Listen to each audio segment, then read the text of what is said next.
একদিন বিকালে শপিং মলে গেলাম কিছু টুকটাক কেনাকাটা করতে। আমি একাই এসেছি, সেখানে হঠাৎ তমার সাথে দেখা। তারপর আমার মন খুশিতে ভরে উঠল। এতদিন পর নিজের বেস্টুকে সামনে দেখে আমি ছুটে গিয়ে তমার নাম ধরে ডাকলাম। তমাও আমাকে দেখে এক পলকের জন্য খুশিতে ঝিলিক মেরে উঠল, কিন্তু পরক্ষণেই ওর চেহারায় খুশির বদলে রাগ ভিড় করল। ও পিছন ফিরে হাঁটতে লাগলো। আমি ছুটে গিয়ে ওর পথ আগলে ওর হাত ধরে বললাম, তমা আমাকে প্লিজ মাফ করে দে। তমা ওর হাত ছাড়িয়ে দিয়ে বলল, আমাকে চিনিস তুই? অদ্ভুত তো। আমি উদ্বিগ্ন কণ্ঠে বললাম, তমা এরকম বলিস না, আই এম সরি। তমা বলল, আর কি বলবো সুপ্তি, তুই এমন কেন করলি? কথা নেই বার্তা নেই, একদম উধাও। আর এখন তোর আমার কথা মনে পড়েছে? আমি তমাকে ধরে কেঁদে ফেললাম। বললাম, তমা তুই জানিস না আমার কিছু সমস্যা ছিল। তমা বলল, এমন কি সমস্যা থাকতে পারে যে তোকে সবার সাথে যোগাযোগ বন্ধ করে দেওয়া লাগে? আমার কথা না হয় বাদই দিলাম, তুই জানিস শুভ্র স্যারের কি অবস্থা হয়ে গিয়েছিল? পাগল হয়ে গেছিল, পাগল। রাত 1টা বাজে আমার বাসার সামনে দাঁড়িয়ে থেকেছে শুধুমাত্র জানার জন্য যে আমি তোর কোনো খোঁজ পেয়েছি কিনা। আমি তো শুনেছি স্যার এরপর থেকে ভালোভাবে ক্লাসও নিত না, অন্যমনস্ক হয়ে থাকতো। আমাদের ফাইনাল পরীক্ষার সময় প্রতিদিন তোকে খুঁজে বেরিয়েছি। তার কিছুদিন পরই স্যার কলেজ ছেড়ে দেয়।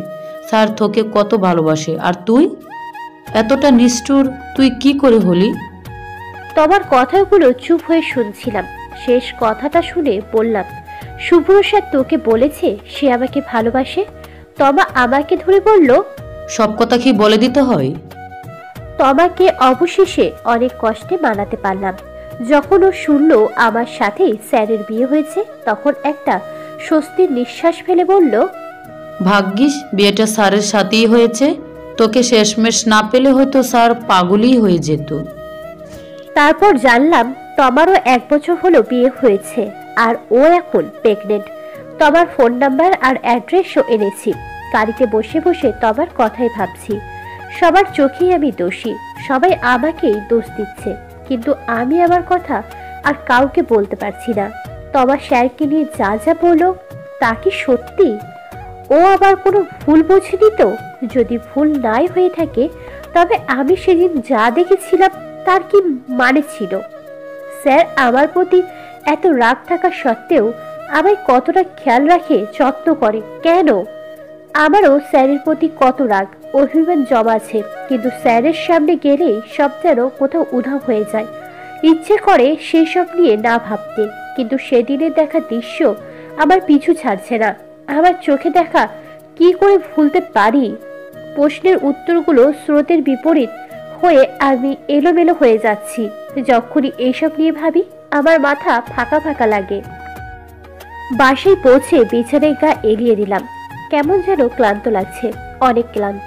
আচ্ছা, এই ক্লান্তটা কি শরীরের নাকি মনের? ভালো লাগছে না। আমার এগুলো নিয়ে ভাবতে আর ভালো লাগছে না। তাই ভাবনা ছেড়ে ক্লান্ত শরীর নিয়ে ঘুমের রাজ্যে পাড়ি দিলাম। কিছুক্ষণ ঘুমিয়ে রইলাম। জানি না মাথায় কারোর হাতের ছোঁয়া পেয়ে চোখ খুলে তাকালাম। চোখ খুলতেই দেখলাম একটি উদ্বিগ্ন মুখ। শুভ্র স্যার আমার মাথায় হাত বুলিয়ে জিজ্ঞাসা করলো, সত্যি শরীর খারাপ লাগছে? এই অসময়ে ঘুমিয়ে রয়েছ? আমি তাড়াতাড়ি উঠে বসলাম। ফোন হাতে নিয়ে দেখলাম রাত 8টা বেজে গেছে। ও নো, এতক্ষণ ঘুমিয়েছি। মাগরিবের নামাজটাও বাদ গেল। আমি উঠে বাথরুমে চলে গেলাম। বের হয়ে দেখি স্যার রুমে নেই। কিছুক্ষণ পর এসার নামাজের সাথে মাগরিবের কাজা নামাজও আদায় করে নিচে চলে গেলাম। গিয়ে দেখি সামিয়া আর মা কি নিয়ে হাসাহাসি করছে আর চা খাচ্ছে। মা আমাকে দেখে ডেকে বসতে বলে হাতে 1 কাপ চা তুলে দিল আর বলল, ভালো লাগছিল না, তাই এই অসময়ে চা বানিয়ে খাচ্ছি। চায়ের কাপে চুমুক দিয়ে এখন একটু ভালো লাগছে। শুভ্র স্যারকে কোথাও দেখছি না। আমার কৌতূহলী চোখ বারবার এদিক ওদিক খুঁজে বেড়াচ্ছে। মা হয়তো বুঝতে পারলো, তাই বলল, শুভ্র ছাদে আছে, নাহিদ এসেছে, ওর সাথেই কথা বলছে। তারপর আমার হাতে চায়ের ট্রে ধরিয়ে দিয়ে উপরে পাঠিয়ে দিল। আমি চায়ের ট্রে হাতে দরজার কাছে আসতেই আমার কানে আসলো শুভ্র স্যারের গলা। স্যার বলছে, নাহিদ, বিয়ের আগের আর পরের অবস্থাকে একসাথে গুলিয়ে ফেলিস না। বিয়ের পরে অনেক পরিস্থিতিতে তোর ভালো নাও লাগবে, তোকে তাই হ্যান্ডেল করতে হবে, কারণ তখন সেটা তোর দায়িত্বের মধ্যে পড়বে। এখন তুই যেমন ইচ্ছে রিয়েক্ট করতে পারিস, কিন্তু তখনও যদি এমন করিস তাহলে সেটা তোদের দুজনেরই বাঁধবে, সম্পর্কগুলোর মধ্যে প্রশ্ন উঠে আসবে। তাদের এই কথার মাঝে আমি ট্রে হাতের সামনে গিয়ে দাঁড়ালাম। আমাকে দেখে তারা দুজনেই চুপ হয়ে গেল। আমি তাদের সামনে টি টেবিলে ট্রে রেখে চা দিলাম হাতে। নাহিদ ভাইয়া বলছে, আরে ভাবি যে, ভাবি আপনিও বসেন। না থাক, আপনারা কথা বলুন, বলে চলে আসলাম সেখান থেকে। সকালে মা, বাবা, স্বামীয়া আবার নানুর বাড়ি চলে গেল মাকে ডাক্তার দেখাতে। নানুর বাড়ির পাশেই নাকি কোনো ডাক্তার আছে ভালো, বেশ কিছুদিন সেখানে বেরিয়েও আসবে। একটু পর স্যারও অফিসে চলে গেল। আমি এই বাড়িতে একা হয়ে গেলাম। কিছুক্ষণ ছাদে হাঁটাহাঁটি করলাম, টিভি দেখলাম, তারপর রান্নাটাও সেরে ফেললাম। দুপুরের একটু পরেই স্যার এসে পড়ল। আমি বাসায় একা আছি তাই তাড়াতাড়ি এসেছে। সে ফ্রেশ হয়ে আসলে আমি তাকে খেতে দিলাম। স্যার খাবার মুখে দিতেই আমার দিকে তাকালো।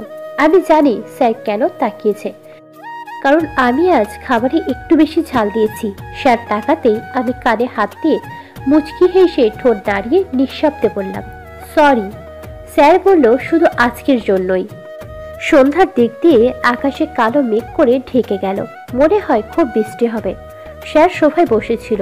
আমার মনে পড়লো ছাদে কিছু জামা কাপড় আছে। আমি দৌড়ে ছাদে গেলাম। তাড়াতাড়ি জামা কাপড় তুলতে না তুলতেই ঝপঝপ করে বৃষ্টি নেমে পড়লো। আমি জামা কাপড় নিয়ে দৌড়ে গেলাম। শাড়ি পরার কারণে বেশ জোরে দৌড়াতেও পারছি না। আমি আকস্মিক ভিজে গেছি, তবে মাথা ভালোই ভিজে গেছে। রুমে এসে দেখি স্যার এখনো সোফাতে বসে রয়েছে। বৃষ্টির সাথে সাথে বাতাসের বেগও আছে। আমি টাওয়ালে তুলে নিয়ে ড্রেসিং টেবিলের সামনে গিয়ে চুলগুলো সামনে এনে মুছতে লাগলাম। হঠাৎ খেয়াল করলাম শুভ্র স্যার আমার দিকে কেমন যেন তৃষ্ণার্ত দৃষ্টিতে তাকিয়ে আছে পলকহীনভাবে। আমি পিছনে ঘুরে তাকাতেই স্যার হঠাৎ অপ্রস্তুত হয়ে উঠে গিয়ে বাহিরে চলে গেল। সেদিন রাতে ঘুমানোর সময় স্যার আর আমাকে জড়িয়েও ধরল না, বারবার এপাশ ওপাশ করছে। সকালে ঘুম থেকে উঠে দেখি স্যার সোফায় ঘুমিয়ে রয়েছে। আমি বাথরুমে গিয়ে আয়নার সামনে দাঁড়িয়ে রইলাম। আমি স্যারের স্ত্রী, আমার উপর তার পুরো অধিকার আছে। স্যার তো চাইলে জোরও করতে পারত, কিন্তু স্যার তা কখনোই করেনি। কেন জানি না, যখনই স্যার আমার কাছে আসে তখনই আমার মাথায় সে দৃশ্য ভেসে ওঠে। একটু আগে স্যার অফিসের জন্য বেরিয়ে গেছে।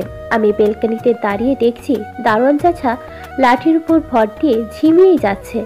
ঝিমোতে ঝিমোতে যখন মাথা লাঠি থেকে সরে যেতে নাই, তখনই ধরফড়িয়ে জেগে চারপাশে চোখ বুলাই। আমি আজ পর্যন্ত যত দারোয়ান দেখেছি সবাইকে শুধু ঝিমাতেই দেখেছি। পাঁচিলের বাহিরে চোখ পড়তে দেখলাম একটি আমার বয়সী শাড়ি পরা মেয়ে রেগে হনহন করে হেঁটে যাচ্ছে, আর তার পিছনে পিছনে একটি ছেলে হন্ডা হাত দিয়ে টানতে টানতে করুণ মুখে কি যেন বলছে। হঠাৎ ছেলেটি হন্ডা থামিয়ে মেয়েটির সামনে এসে কান ধরে দাঁড়ালো। মেয়েটি থেমে আশেপাশে তাকিয়ে দেখলো, তারপর একটি লাজুক হাসি দিয়ে ছেলেটার কান থেকে হাত ছাড়িয়ে দিল। ছেলেটিও একটি স্বস্তির নিঃশ্বাস ফেলে বাইকে উঠে মেয়েটিকে ইশারা করতেই মেয়েটি বাইকে দুই হাত দিয়ে ছেলেটিকে জড়িয়ে ধরল। তারপর তারা চলে গেল। কি সুন্দর দৃশ্য, মনে হয় দুজনের নতুন বিয়ে হয়েছে। খুনসুটির পর্ব চলছে, কত ভালোবাসা তাদের মধ্যে। আচ্ছা, আমার আর স্যারের সম্পর্কের ভবিষ্যৎ কি? এতদিন ধরে বিয়ে হয়েছে, তবুও আমাদের ভিতরে কিচ্ছু স্বাভাবিক নেই।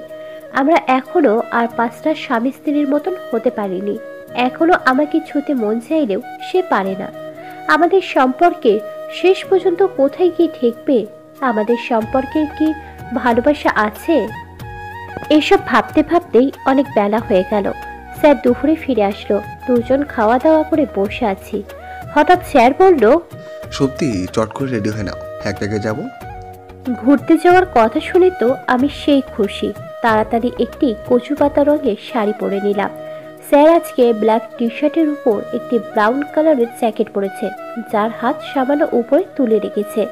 সানগ্লাসটার সামনে টি শার্টের বুকে ঝুলিয়ে রেখেছে, সাথে অ্যাশ কালারের জিন্স, হাতে দামে ব্র্যান্ডেড ঘড়ি, পায়ে হোয়াইট কিডস। স্যার আয়নার সামনে দাঁড়িয়ে হাত দিয়ে চুলগুলো পিছনে নিতে নিতে বলল, কি ম্যাডাম, আমাকে নিরীক্ষণ করা হয়েছে তো, এবার চলুন বেরিয়ে পড়ি। আমি অপ্রস্তুত হয়ে মুখটা ঠিক করে বেরিয়ে পড়লাম আগে আগে। আর স্যার একটা মুচকি হাসি দিয়ে গাড়ির চাবি নিয়ে পিছনে পিছনে আসতে লাগলো। আমি গাড়ির সামনে গিয়ে দাঁড়িয়ে পিছন ফিরে তাকালাম স্যার আসছে কিনা দেখার জন্য। পিছনে তাকিয়ে আমার চোখ আবার আটকে গেল। স্যার বাহিরে সিঁড়ি দিয়ে দৌড়ে দৌড়ে নামছে আর চুলগুলো হালকা উঠছে। শেষের সিঁড়িটা পা রাখতে রাখতে সানগ্লাসটা টি শার্ট থেকে বাম হাত দিয়ে টেনে বের করে চোখে পড়ে আমার দিকে তাকিয়ে মিষ্টি হাসি দিল। আমার বুকের ভিতর ধক করে উঠল তার এত সুন্দর হাসি দেখে।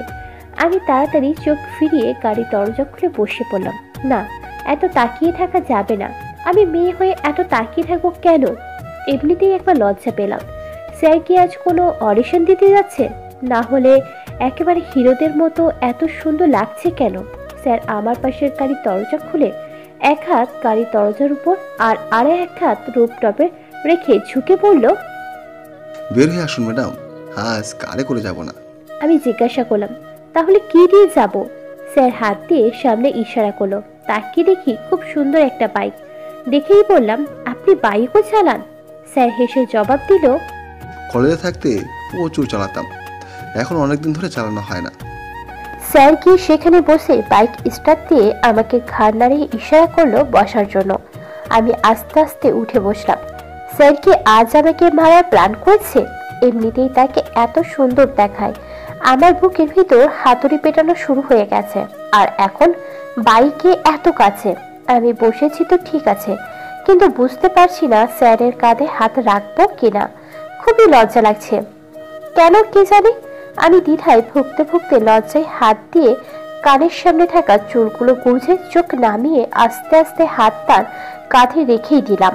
স্যার বাইকের মিররে আমার দিকে তাকিয়ে একটা মুচকি হাসি দিয়ে চালানো শুরু করলো। স্যারের কাঁধে হাত রাখায় আমার মনে হচ্ছে আমি কারেন্টের প্লাগে হাত রেখেছি। শরীর দিয়ে যেন 440 ভোল্টের কারেন্ট প্রবাহিত হচ্ছে। স্যারের চুলের ঘ্রাণটাও আমার নাকে আসছে। আচ্ছা, স্যার কি শ্যাম্পু ব্যবহার করে যে এত সুন্দর ঘ্রাণ? জানলে আমিও একটু দিতাম। স্যার একটি ফাঁকা রাস্তা দিয়ে বাইক চালাচ্ছে। চারপাশ সবুজ গাছপালা, কি সুন্দর হিমশীতল হাওয়া। আর আমি বসে আছি শুভ্র স্যারের পিছনে। সবকিছু মিলিয়ে একটা দারুণ অনুভূতি, ভাষায় প্রকাশ করা যাবে না। এই পথ যদি না শেষ হয় তবে কেমন হতো তুমি বলো তো? এইটাই। স্যার একটি লম্বা ব্রিজের উপর বাইক থামালো। আমি নেমে ব্রিজের নিচে পানি দেখছিলাম। কি সুন্দর নদীর পানি, হালকা হালকা ঢেউ হচ্ছে মাঝে মধ্যে। খুব বাতাস এখানে। চুলগুলো ঠিক রাখতে পারছি না, বারবার সামনে এসে পড়ছে। তাই এক হাত দিয়ে সামনে চুল কানে গুঁজে ধরে রাখলাম আর উপর হয়ে নিচে তাকিয়ে পানি দেখছিলাম। স্যার আমার পাশে এসে ব্রিজের গায়ে পিঠ ঠেকিয়ে বুকে হাত গুঁজে বলল, কি ভালো লাগছে? খুব। ব্রিজটা অনেক বড়, সাইডে ভ্যান গাড়ি করে অনেক জিনিস নিয়ে এসেছে। তাকিয়ে দেখলাম আমাদের মতো আরো অনেকেই ঘুরতে এসেছে। স্যার আমার হাতের দিকে তাকিয়ে বলল, আজ তুমি চুরি পরনি? আমি হাতের দিকে তাকিয়ে অবাক হলাম। সত্যি তো, স্যারের দিকে তাকিয়ে থাকতে থাকতে আমার চুরি পরার কথা একদমই মনে ছিল না। হঠাৎ স্যার আমার হাত ধরে রাস্তা পার করিয়ে একটি ছোট্ট ভ্যান গাড়ির সামনে নিয়ে আসলো। আমি তাকিয়ে দেখলাম সেখানে অনেক রঙের চুড়ি আছে। স্যার তার নিচের ঠোঁট কামড়ে ভুরু কুচকে কিছুক্ষণ তাকিয়ে দেখলো সব চুড়ি। তারপর তার মধ্যে থেকে লাল রঙের কিছু কাঁচের চুড়ি নিয়ে আমার হাতে পরিয়ে দিতে লাগলো, খুব যত্ন করে। আমি শুধু স্যারের মুখের দিকে তাকিয়ে দেখছি আর স্যার আমার হাতের দিকে তাকিয়ে পড়াচ্ছে। হঠাৎ আমার দিকে তাকিয়ে চোখে চোখ পড়ায় নিচের ঠোঁটটা হালকা কামড়ে ধরে ভুরু নাচিয়ে ইশারা করলো। কি? আমি লজ্জা পেয়ে মাথা নাড়িয়ে না বলে চোখ নিচে নামালাম। চুরি পরানোর শেষে স্যার আমাকে জিজ্ঞাসা করলো, কিছু খাবে? তখনই দেখলাম আমাদের সামনে দিয়ে হাওয়াই মিঠাই আলা যাচ্ছে, কাঁধে এতগুলো হাওয়াই মিঠাই ঝুলিয়ে। আমি লাফ দিয়ে স্যারকে বললাম, হাওয়াই মিঠাই খাবো। স্যার একটা কিনে এনে আমার হাতে ধরিয়ে দিল। আমি দিয়ে তাড়াতাড়ি খেতে শুরু করলাম, কিন্তু বাতাসের কারণে সব আমার নাকে মুখে লেপটে যাচ্ছে। সেই অবস্থাতেই খেতে খেতে বললাম, স্যার আপনি খাবেন না? স্যার আমার নাকে ঠোঁটে লেগে থাকা খাওয়ার মিঠাই হাত দিয়ে সরাতে সরাতে মুচকি হেসে বলল, সত্যি খাবো। আমি লজ্জা পেয়ে অন্যদিকে ঘুরে গেলাম। খাওয়া শেষ, আবারও আমাদের চলতে লাগলো বাইকে লং ড্রাইভ। স্যার বাইকটা হঠাৎ থামাতেই দেখলাম আমরা আমাদের বাড়ির সামনে আসছি। আমি বাইক থেকে নেমে অবাক হয়ে বললাম, স্যার এখানে হঠাৎ? স্যার বাইক থেকে নেমে বলল, আরে শ্বশুর বাড়ি এসেছি, হঠাৎ আবার কি? বলেই আবার গাল টিপে দিল। আমি স্যারের পিছনে পিছনে গেলাম। আমাদের দেখে তো সবাই মহা খুশি। ভিতরে গিয়ে বুঝতে পারলাম আমরা যে আসবো তা সবাই আগে থেকেই জানে। তার মানে স্যার শুধু আমাকেই বলেনি। রান্নাঘর থেকে বাহিরে রান্নার সুগন্ধ বের হচ্ছে। বাবা আর ভাইয়া স্যারের সাথে সোফায় বসে গল্প করছে। আমি চট করে রান্নাঘরে গিয়ে দেখি মা আর ভাবি ধুমসে রান্না করছে। অবশ্য রান্না প্রায় শেষের দিকে।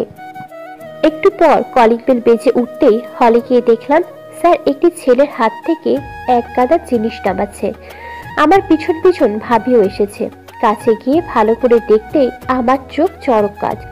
সব পদের ফল, মিষ্টি, দই, রসমালাই, জুস, আইসক্রিমের 5টা বড় বড় বক্স, চকলেট, আরো কত কি। মনে হচ্ছে বাজার বসে গেছে। ভাবি বলে উঠল, শুভ্র, এত কিছু আনার কি দরকার ছিল? ভাবি কি যে বলেন, শ্বশুর বাড়ি এসেছি, সামান্য কিছু আনবো না তো কি করব? স্যার আবার বেডে বসে আছে আর আমি আইসক্রিম খাচ্ছি চেয়ারে বসে। হঠাৎ ভাবি একটা নক করে ভিতরে এসে সোফায় বসে আমাকে একটা চোখ রাগানি দিয়ে বলল, একা একা বসে খেয়ে যাচ্ছিস? শুভ্রকে খেতে দিসনি কেন? আমি মুখ ফুলিয়ে বাটির সাইডে রেখে দিলাম। স্যার হেসে বলল, থাক থাক ভাবি, আমি খেলে আবার আপনাদের ননদের কম পড়ে যেতে পারে, একাই 5 জনেরটা খাই। আমি তো রাগে ফায়ার। আমাকে পেটুক বলা আর ভাবি দাঁত কেলিয়ে হেসে যাচ্ছে। তারপর বলল, শুভ্র, তুমি কতদিন পর আসলে বলো তো? ভাবি কাজের অনেক চাপ থাকে। সুপ্তিকে তো মাঝে মাঝে পাঠিয়ে দিতে পারো। আর বলবেন না ভাবি, আমি সত্যিকে অনেকবার বলেছি যে সত্যি আমি তো যেতে পারি না, তুমি কি বেরিয়ে আসো। কিন্তু ও এটা শুনলেই কান্না শুরু করে দেয়, বলে আমি যেদিন যাব সেদিনই যাবে, আমাকে ছাড়া এক রাতও বাইরে থাকতে চায় না। স্যারের কথা শুনে তো আমার মাথায় আকাশ ভেঙে পড়ল।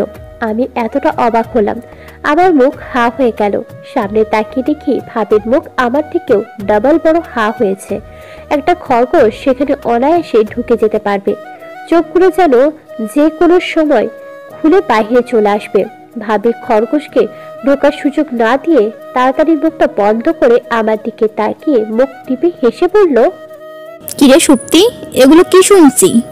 বিয়ের আগে তো বিয়ে করব না বলে গীত গাইতি, আর এমন জামাই পাগল হয়ে গেলি? বলে ভাবি মুখ টিপে হাসতে হাসতে চলে গেল।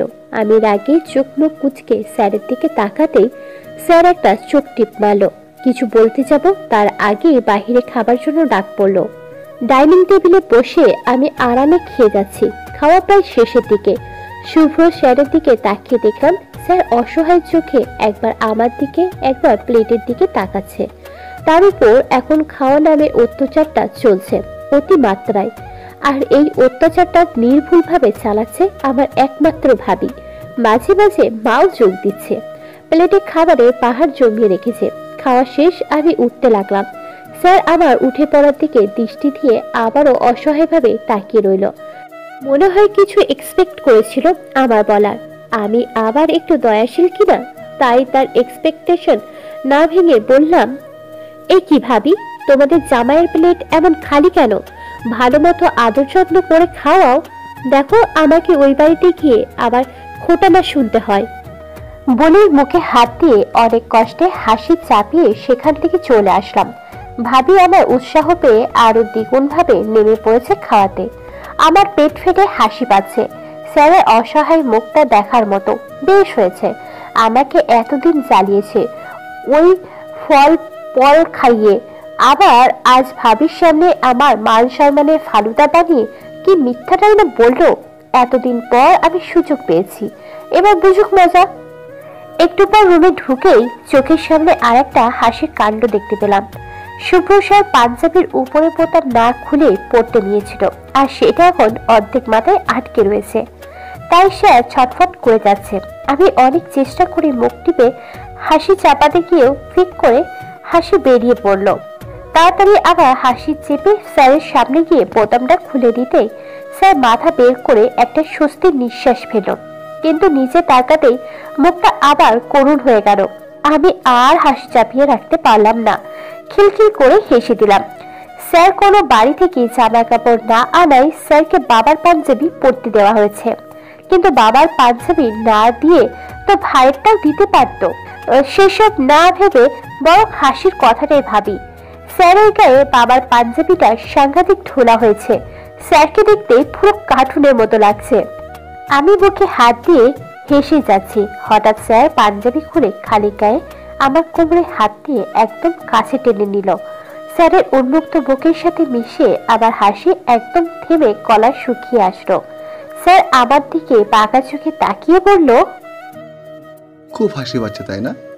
আমাকে তখন খাবার টেবিলে অপদস্থ করে মনে করছে পার পেয়ে যাবে। আমি স্যারের কথা শুনে একটা ঢোক দিলাম।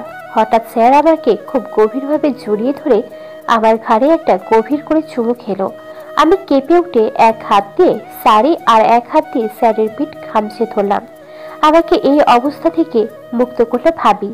দরজায় কড়া নেড়ে ক্রমাগত ডাকছে। স্যার আমাকে আস্তে আস্তে ছেড়ে দিলে আমি দরজায় হালকা খুলে দাঁড়ালাম। ভাবি বলল, এনে ধর তোর ভাইয়ের টি শার্ট।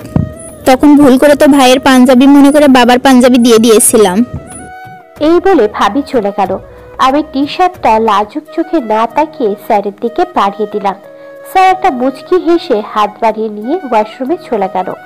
আমার কেমন যেন খুবই লজ্জা লাগছে, স্যারের দিকে তাকাতেও পারছি না। রাতে আমি আগেই ঘুমিয়ে গিয়েছিলাম, কিন্তু ঘুমের চোখে বুঝতে পারলাম স্যার আমার কপালে একটা ভালোবাসার পরশ দিয়ে পিছন থেকে শক্ত করে জড়িয়ে ধরে শুয়ে পড়ল। আমাদের বাসা থেকে তারপর দিন সকালেই চলে আসলাম। দুপুরের পর কতক্ষণ ধরে আমি বেডে বসে কাচুমাচু করে যাচ্ছি, আর স্যার মনোযোগ দিয়ে খেলা দেখে যাচ্ছে। আমি কতক্ষণ ধরে স্যারকে বলে যাচ্ছি একটু স্টার প্লাস দিতে, কিন্তু দিচ্ছেই না। রিমোটটা যদি একবার হাতে পাই। হঠাৎ আমি পেট ধরে ন্যাকাতে লাগলাম। স্যার উদ্বিগ্ন মুখে রিমোটটা রেখে উঠে পড়ে আমার কাছে এসে দাঁড়ালো, আর আমি এক ছুটে রিমোটটা হাতে নিয়ে স্যারকে হাত তুলে দেখালাম। স্যার কিছুক্ষণ হতভম্ব হয়ে দাঁড়া বলে আমার পিছনে দৌড়াতে লাগলো। আমি বুঝে গেছি স্যার রেগে গেছে, আজ ধরতে পারলে আর রক্ষে নেই, তাই আমিও ছুটে যাচ্ছি। পুরো ঘরময় আমরা ছুটে বেড়ালাম। স্যার আমাকে অবশেষে ধরতে পারলো যখন আমরা ছাদে চলে আসলাম। আমার হাত দুটো পিছনে নিয়ে শক্ত করে ধরে ধমক দিয়ে বলল, বেশি চালাকি শিখছো না? স্যার ছাড়ুন প্লিজ, ব্যথা লাগছে। স্যার এবার আমাকে ছেড়ে পড়ল। টানা ধরো। আমি মুখ ফুলিয়ে বুকে হাত গুছে অন্যদিকে তাকিয়ে বললাম, ইস, বললেই হলো, যখন তখন শুধু কানে ধরো। আমি ধরবো না। স্যার আবার চোখ রাঙানি দিয়ে বলল, ধরবো না? না। বলা শেষ হতে না হতেই স্যার আমাকে কোলে তুলে নিয়ে ঠাস করে সুইমিং পুলের পানিতে ফেলে দিল। আমি পানিতে হাবুডুবু খাচ্ছি, হাত পা ছোটাছুটি করছি। স্যার আবার এই অবস্থা দেখে অস্থির হয়ে সেও পানিতে ঝাঁপ দিল, আর আমি স্বাভাবিকভাবে সাঁতরে অন্য সাইড দিয়ে উঠে গেলাম। স্যার আজ দ্বিতীয়বার হতভম্ব হয়ে পানিতে দাঁড়িয়ে রইল। আমি তাকে বললাম, সাঁতার আমি পারি, দেখলেন তো কিভাবে আপনাকেও পানিতে নামালাম। সত্যির সাথে লাগতে আসলে এমনই হয় বলে একটা মুখ ভেজকি দিয়ে চলে আসলাম।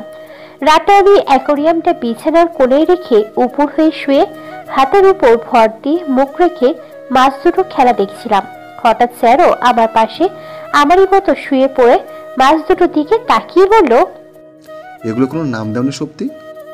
স্যারের কথা শুনে আমি চিন্তায় পড়ে গেলাম। সত্যি তো, মাছ দুটোকে আমি এখনো কোনো নাম দিইনি। কেন?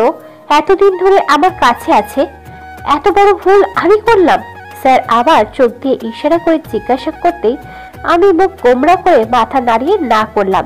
স্যার একটা মুচকি হেসে বলল, থাক, আমি এদেরকে নাম দিয়েছি। আমি উৎসুক হয়ে জিজ্ঞাসা করলাম, কবে? স্যার বলল, তোমাকে দেওয়ার আগে। আমি এবার চরম উত্তেজনা নিয়ে বললাম, কি নাম? স্যার আমার দিকে তাকিয়ে বলল, শুভ্র শক্তি। তার কথা শুনে আমি লজ্জা পেয়ে মাছ দুটির দিকে তাকিয়ে দেখলাম তারা কি পরম আনন্দে একে অপরের পিছনে ছুটাছুটি করছে। আমি আবার স্যারের দিকে তাকালাম। স্যারও আমার দিকে আবেগী চোখে তাকিয়ে বলল, মনে করো এরা আমাদের মনের একটা অংশ। দেখো তো এই শুভ্র শক্তি এখন আমাদের কি করার ইশারা করছে। আমি মাছদের দিকে তাকিয়ে দেখলাম মাছ দুটো একে অপরের মুখে মুখ লাগিয়ে রেখেছে। আমার গাল একেবারে লাল হয়ে গেল লজ্জায়। আমি চোখ নামিয়ে নিলাম। স্যার আমার অবস্থা দেখে মাছ দুটোর দিকে তাকিয়ে হাসছে। আমি আবার ধীরে ধীরে স্যারের দিকে তাকালাম। স্যারের দৃষ্টি এখনো মাছের দিকে। হঠাৎ আবার কি হলো জানি না, আমি খুব ধীরে স্যারের গালে নিজের ঠোঁট ছুঁয়ে দিলাম। স্যার যেন বিদ্যুতের থেকেও বেশি চমকে আমার দিকে তাকালো। আমি এক লাফ দিয়ে উঠে কম্বল মুড়ি দিয়ে শুয়ে পড়লাম। কম্বলের কোণ মুখে চেপে ধরে বালিশে মুখ আধো মুখ লুকিয়ে চোখ বন্ধ করে এখনো লজ্জা পেয়ে যাচ্ছি। আর স্যার যে এখনো আমার দিকে অবাক দৃষ্টিতে তাকিয়ে আছে তা আমি বেশ বুঝতে পারলাম। তার পরের দিন দুপুরের পর আমি বেডে শুয়ে শুয়ে এপাশ ওপাশ করছি। খুব বোরিং লাগছে। আর স্যার ধ্যান জ্ঞান মগ্ন হয়ে ল্যাপটপের দিকে তাকিয়ে আছে। এমনকি দেখছে ল্যাপটপে, আমারও দেখতে ইচ্ছে হলো। একটু পর ফোন বাজতেই স্যার রিসিভ করে বাহিরে চলে গেল। আমি উঠে গিয়ে ল্যাপটপ অন করতেই আমার মনে হলো আমার বুকে যেন কেউ সজোরে আঘাত করলো। ল্যাপটপের স্ক্রিনে স্যার আর সেই মেয়ের ছবি দুজনে পাশাপাশি বসে আছে। আমার চোখ দিয়ে একটি বড় অশ্রু ফোঁটা গড়িয়ে পড়তে না পড়তেই স্যার রুমে চলে আসলো। আমি তাড়াতাড়ি উঠে পিছনে ঘুরে চোখের পানি আড়াল করলাম। স্যার ব্যস্ত হয়ে গাড়ির চাবিটা হাতে নিয়ে বলল, সত্যি আমার এখনই আর্জেন্ট একটু অফিসে যেতে হবে, তুমি সাবধানে থেকো। বলে স্যার ল্যাপটপটা নিয়ে চলে গেল। আমি খুব স্বাভাবিকভাবেই হেঁটে ছাদে এসে গেলাম।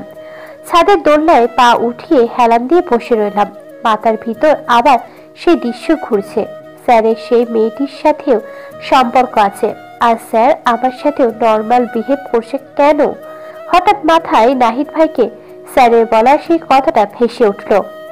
বিয়ের পরে অনেক পরিস্থিতিতে তোর ভালো নাও লাগলেও তোকে তা হ্যান্ডেল করতে হবে, কারণ তখন সেটা তোর দায়িত্বের মধ্যে পড়বে।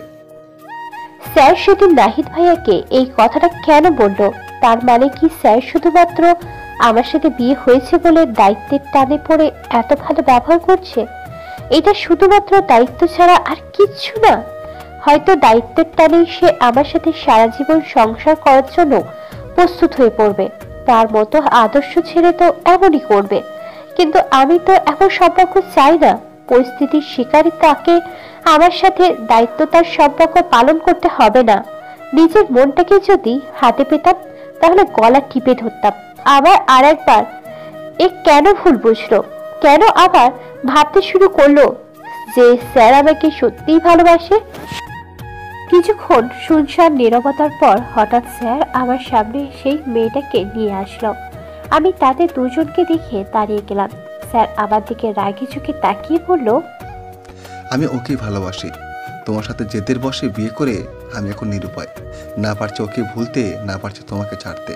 তুমি আমাদের পথের কাঁটা, পথের কাঁটা, পথের কাঁটা। আমি ধর ভরিয়ে চোখ খুলে বড় বড় নিঃশ্বাস নিতে লাগলাম। আমি এখনো দোলনাতেই শুয়ে আছি। চারপাশে অন্ধকার হয়ে গেছে। তার মানে আমি কি এতক্ষণ স্বপ্ন দেখছিলাম? আমি তাড়াতাড়ি দোলনা থেকে নেমে ভিতরে গিয়ে রুমে ঢুকলাম। রুমের মধ্যে খুটখুটে অন্ধকার। আমি লাইট জ্বালাতে যাব তার আগে রুম আলোকিত হয়ে উঠল রং বেরঙের লাইটে। পুরো রুমে ফুল দিয়ে সাজানো হয়েছে, ক্যান্ডেলও জ্বালানো। রুমে এক মায়াবতী পরিবেশ সৃষ্টি হয়েছে। একটু পরেই তার মধ্যে থেকে শুভ্র স্যার একটি ব্ল্যাক কালারের শার্ট গায়ে বেরিয়ে এলো হাসি মুখে। আমি হতভম্ব হয়ে সব দেখে যাচ্ছি। আজ আর এসব আমার ভালো লাগছে না। নিজেকে কেমন বোঝা বোঝা লাগছে। আমি নিশ্চুপ হয়ে দাঁড়িয়ে আছি। স্যার আমার কাছে এসে হাসি মুখে বলল, এত কষ্ট করে এত কিছু করলাম আর বউ আমার কিছুই বলছে না। আমি অন্যদিকে তাকিয়ে বেশ রুক্ষ স্বরেই পড়লাম, আমি বলেছি আমার জন্য এসব করতে? স্যার আমার এরকম আওয়াজ শুনে একটু অবাক হয়েও স্বাভাবিক হয়ে বলল, তোমার ভালো লাগছে না? আমি কিছু না বলেই চলে যাচ্ছিলাম। কেন যেন তার দিকে তাকাতেও পারছি না। কিন্তু স্যার আমার হাত ধরে বলল, আমার তোমাকে কিছু বলার ছিল। আমার এখন কিচ্ছু শুনতে ইচ্ছে করছে না। স্যার ভুরুকুচকে আবার নরম হয়ে বলল, এমন কেন করছো? আমি এবারও নিশ্চুপ। আমার নীরবতায় স্যার রেগে গিয়ে আমাকে তার 2 হাত দিয়ে শক্ত করে চেপে ধরে বলল, কেন করো? তুমি এমন করছো? আমার চোখ থেকে পানি গড়িয়ে পড়ল। স্যারের চোখও ছলছল করছে। স্যার আমাকে ছেড়ে পিছনে ঘুরে বলল, আমি ভেবেছিলাম আমাদের আগে যা হয়েছে হয়েছে, এখন সেসব ভুলে নতুন, তাই আমি এত চেষ্টা করে যাচ্ছি, কিন্তু তুমি? আমি চোখের পানি মুছে বললাম, কেন কেন করছেন এত চেষ্টা? স্যার আমার দিকে ঘুরে তার 2 হাত আমার মুখে আলতো করে ধরে কান্না ধরা গলায় বলল, কেন করছি? তুমি কি কিছুই বোঝো না? স্যারের চোখ দিয়ে টপ টপ করে পানি পড়ছে, বাত মানছে না আমার অশ্রু। আমি তার দিকে তাকাতে পারছি না।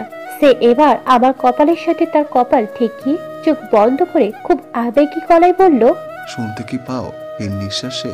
এই হৃদয় স্পন্দন প্রতিনিয়ত কার নাম বলে? এখানে কার নাম লেখা আছে? আমি অশ্রু ঝরিয়ে চোখ বন্ধ করে ফেললাম। স্যারের গরম নিঃশ্বাস আমার চোখে মুখে লাগছে, এমনকি তার হৃদস্পন্দনও আমি স্পষ্ট শুনতে পাচ্ছি। খুব মানতে ইচ্ছে করছে যে এখানে শুধু আমার নাম লেখা, শুধু আমার। কিন্তু না, আমি আবারও মনের বিভ্রান্তে ধরা দিব না, কিছুতেই না। কিছুক্ষণ নীরবতা শেষে স্যার হঠাৎ কাঁদতে কাঁদতে চোখ বন্ধ করে একটা বড় দীর্ঘশ্বাসের সাথে বলে উঠল, আই লাভ ইউ। শুনে আমার বুকের ভিতর ধপ করে উঠল। আমি ধপ করে চোখ খুলে ফেললাম। স্যারের চোখ এখনো বন্ধ। আমার মন এক প্রশান্তিতে ভরে উঠল, কিন্তু পরক্ষণে হঠাৎ চরম প্রশান্তির এই কথাটি আমাকে প্রচন্ড বেদনা দিতে লাগলো। বুকের ভিতরটা যেন ছিঁড়ে যাচ্ছে। আমি তাকে ধাক্কা দিয়ে দূরে সরিয়ে বললাম, থাক, এখন শুধুমাত্র আমার সাথে আপনার বিয়ে হয়েছে বলে আপনাকে আমায় জোর করে ভালোবাসতে হবে না। স্যার চোখ মুখ কুঁচকে বলল, জোর করে? তাহলে তুমি কি আমাকে জোর করে ভালোবাসো? আমি অপ্রস্তুত হয়ে অন্যদিকে ঘুরে বললাম, আমি কি আপনাকে বলেছি আমি আপনাকে ভালোবাসি? সে আমাকে তার দিকে ঘুরিয়ে বলল, তুমি আমাকে ভালোবাসো না? আমি আবারও নিশ্চুপ হয়ে রইলাম অন্যদিকে তাকিয়ে। সে আমাকে ছেড়ে ড্রয়ার থেকে কিছু বের করে হাতে উঠিয়ে বলল, যদি আমাকে ভালো না বেসে থাকো তবে এটা এখনো যত্ন করে রেখেছো কেন? আমি তার হাতের দিকে তাকিয়ে দেখলাম তার হাতে সেই পরীক্ষার খাতাটি, যেখানে স্যার তার পছন্দের কথা আমাকে লিখেছিল, যেটা আমি আজ পর্যন্ত খুব যত্ন করে একটি মখমলের কাপড়ে পেঁচিয়ে আমার আলমারিতে সযত্নে তুলে রেখেছিলাম। স্যার আমার আরো কাছে এসে খাতাটি আমার মুখের সামনে ঝাঁকিয়ে রেগে বলল, কি হলো, কথা বলছো না কেন? জবাব দাও। যদি আমাকে ভালোবেসে নাই থাকো তাহলে এই সামান্য কাগজটা এখনো রেখে দিয়েছো কেন? আর সেই অ্যাকুয়ারিয়াম দুটো কেন রেখেছো নিজের কাছে? এমনকি বিয়ের পরে শ্বশুর বাড়িও নিয়ে এসেছিলে। জবাব দাও। আমি শুধু কাঁপা কাঁপা গলায় বললাম, এই কাগজ আপনি কোথায় পেয়েছেন? সে বলতে থাকলো, তোমার আলমারিতে। প্রথম যেদিন তোমাদের বাড়িতে গিয়েছিলাম সেদিনই পেয়েছিলাম। এখন এই কথার কি উত্তর আছে তোমার কাছে? বলো। আমি চুপ করে মাথা নিচু করে চোখ বন্ধ করে কাঁদতে লাগলাম। স্যার আমার আরো কাছে এসে 2 হাত দিয়ে আমার মুখ তোলার চেষ্টা করতে করতে বলছে, কি হলো, চোখ বন্ধ করে রেখেছো কেন? আমার দিকে তাকিয়ে বলো তো, তুমি আমাকে ভালোবাসো না? আমি মাথা নিচু করে কেঁদেই যাচ্ছি আর স্যার বলে যাচ্ছে, কি হলো, তাকাও তাকাও বলছি। আমিও হঠাৎ শক্ত হয়ে তার হাত ছিটকে দিয়ে চেঁচিয়ে বলে উঠলাম, না, ভালোবাসি না। আপনার যদি আমার জন্য খুব অসুবিধা হয় তাহলে বলে দিন, আমি চলে যাব। স্যারের চোখে যেন আগুন জ্বলে উঠল।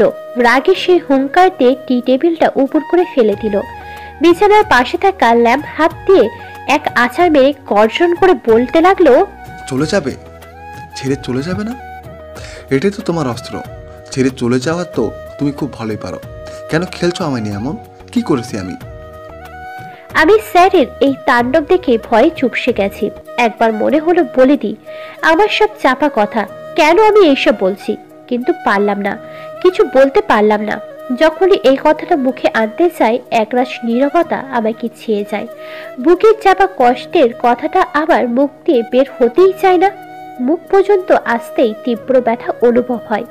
তাছাড়া আমি আগের থেকেই কষ্টের সময়, কান্নার সময় যা বলা দরকার তা ঠিকমতো সাজিয়ে বলতে পারি না, সবকিছু গুলিয়ে ফেলি। আমার জীবনে সবচাইতে কষ্টের এই সত্যিটা আমি মুখ দিয়ে উচ্চারণ করতেই পারি না। কেউ যদি শোনে তাহলে হয়তো তার মনে হতে পারে কেন আমি বলতে পারি না, বলে ফেললেই তো হয়। কিন্তু এই মন জিনিসটাই যে সবচেয়ে বড় অদ্ভুত, কখন কি করায় কিছু বোঝা যায় না। আর কাউকে ভালোবাসলে তখন তা আমাদের সম্পূর্ণ হাতে বাইরে চলে যায়। খুব কষ্ট হয়, খুব। বুকের ভিতরটা যেন কেউ ক্রমাগত ছুরি দিয়ে ক্ষত বিক্ষত করে দিচ্ছে। স্যারের ভাঙাচোরা চলতেই আছে, সে যেন আজ সবকিছু ধ্বংস করে দেবে। বারবার হুঙ্কার দিয়ে বলছে, আবার এমন করলে তুমি আমার সাথে? আবার আরেকবার আবার আমাকে স্বপ্ন থেকে সব ভেঙে চোরমার করে দিলে। কেন করো বারবার এমন, কেন? হঠাৎ একটি কাছের টুকরায় হাত লেগে স্যারের হাত কেটে গেল। গল গল করে রক্ত বের হচ্ছে সেখান থেকে। সেই অবস্থাতে সে আবারও ভাঙচুর করতে লাগলো।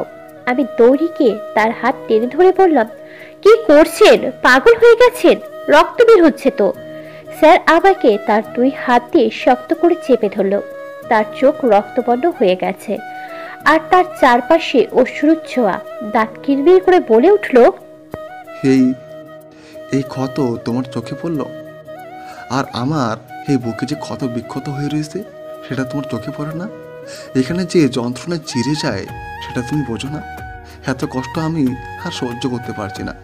বারবার এভাবে কষ্ট না দিয়ে একেবারে মেরে ফেলতে পারো না? বলে আমাকে বিছানায় ধাক্কা দিয়ে ফেলে দিয়ে হনহন করে বেরিয়ে গেল রুম থেকে। একটু পর আওয়াজ পেলাম, হাই স্পিডে গাড়ি চালিয়ে সে চলে গেল। তার শেষের কথাটা শুনে আমার হৃদস্পন্দন যেন থেমে গেল।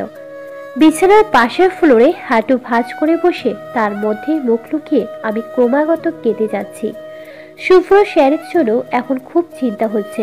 রাত 3টে বেজে গেছে, অথচ সে এখনো বাড়ি ফেরেনি। যেভাবে রাগ করে বাড়ি থেকে বের হয়ে গেল, জানি না কোথায় গেছে, কি করছে। বারবার ফোনে ট্রাই করে যাচ্ছি, কিন্তু প্রতিবারই বন্ধ আসছে। আমার খুব চিন্তা লাগছে, কেমন যেন অস্থির অস্থির লাগছে খুব। সকাল ভোরে স্যারের নাম্বার থেকে একটা রিং বাজতে না বাজতেই আমি উত্তেজিত হয়ে দাঁড়িয়ে রিসিভ করে হ্যালো বলতেই, ওপাশ থেকে কিছু বলতেই আমার হাত থেকে ধপ করে ফোনটা মাটিতে পড়ে গেল। তারপর আমি কিভাবে হসপিটালে পৌঁছালাম জানি না। আমার সমস্ত পৃথিবী যেন ঘুরছে। স্যারের নাম্বার থেকে হসপিটালের একজন ডাক্তার ফোন করেছিল। সে শুধু বলল, এই ফোন যার তার অ্যাক্সিডেন্ট হয়েছে, ব্যাস। আমি আর বাকিটুকু শুনতে পারিনি। আমার পুরো শরীর থরথর করে কাঁপছে, মনে হচ্ছে একটা ঘোরের ভিতর চলে গেছি।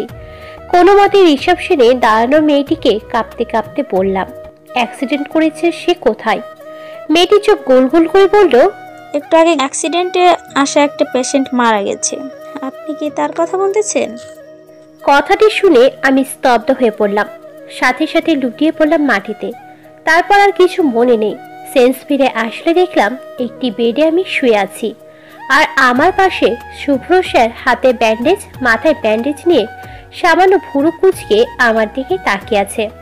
আমি সঙ্গে সঙ্গে উঠে বসে তার বুকে ঝাঁপিয়ে পড়ে তাকে জড়িয়ে ধরে জোরে জোরে চিৎকার করে কাঁদতে লাগলাম।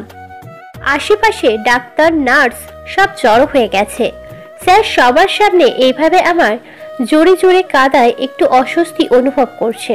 লজ্জা মাখা মুচকি হাসি দিয়ে আমার মাথায় হাত বোলাতে বোলাতে বলল, এই শক্তি, আমি ঠিক আছি তো, দেখে দেখি, আর কাঁদে না, থামো। হঠাৎ পাশে থাকা ডাক্তারটা জোরে জোরে হেসে উঠল। তার হাসির শব্দে এবার আমার মাথায় সেন্স আসলো। আমি স্যারকে ছেড়ে একটু সরে বসে চোখের পানি মুছলাম। ডাক্তার বলে যাচ্ছে, বাবা এত প্রেম কিরে শুভ্র, তোর বউ দেখি তোকে খুব ভালোবাসে। পুরো কথা ঠিক মতো না শুনেই বেহোশ। ভাগ্যিস তখন আমি সেখানে থাকায় তোর বউকে চিনতে পেরেছি।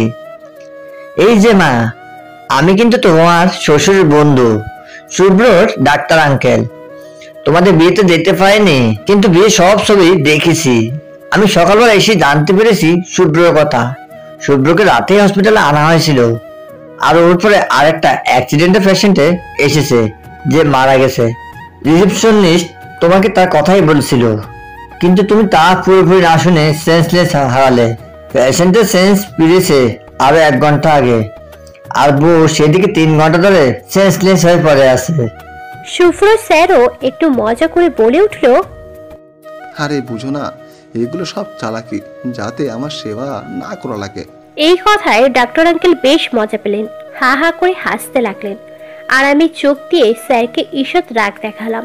শুভ্র স্যারকে সেদিন বাসায় নিয়ে আসলাম, বাবা মাকে জানাতে চেয়েছিলাম, কিন্তু স্যার মানা করলো, বলল মার এমনি শরীর অসুস্থ, আর এর ভেতর শুধু শুধু টেনশন করবে। ডাক্তার আঙ্কেল বলেছে 10-15 দিন ফুল রেস্ট করলেই হবে। স্যার ডান হাতে ভালো ব্যথা পেয়েছে, বেশি নাড়াচাড়া করতে পারে না, পায়ে সামান্য ব্যথা পেয়েছে, খুঁড়িয়ে খুঁড়িয়ে হাঁটতে হয়, তাই তার সব কাজ এখন আমাকেই করে দিতে হয়। জান প্রাণ দিয়ে স্যারের সেবা করে যাচ্ছি, তাকে খাইয়ে দেওয়া, ওষুধ খাওয়ানো, গোসল করানো, এমনকি ড্রেস চেঞ্জও আমাকেই করিয়ে দিতে হয়।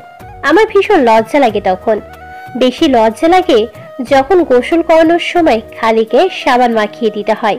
তার ফর্সা উন্মুক্ত বুকে সাবান লাগাতে গিয়ে আমি লজ্জায় লাল হয়ে কুঁকড়ে যাই, আর তাকাতেও পারি না।